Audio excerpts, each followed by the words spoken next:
well, more than two decades na tayo dito sa industry. Pero ano yung mga roles na parang hindi mo mahindian? Ano yung mga kinoconsider mo na roles na gusto mo?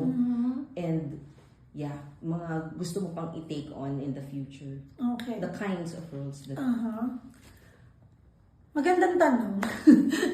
Kasi yung mga hindi ko talaga matanggihan ay yung mga role na may kinalaman sa human rights. And yung mga gusto ko pang gawin, of course may kinalaman din dun. Pero generally speaking, no, kaya whenever I get asked, what's your dream role? Wala talaga. Remember, you asked me that before a long time ago. Ayun, so ang more than the question of ano ba yung dream role ko, siguro I think it's more of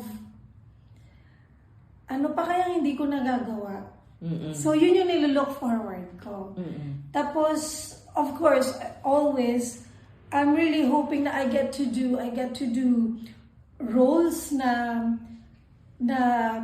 nag-advocate, nag-champion ng karapatang pantao. Kasi sa ang paniwala, kahit pa sci-fi yan, kahit pa animation yan, yan ang may kinalaman sa buhay ng tao, sa pagiging tao, sa pagiging kapwa.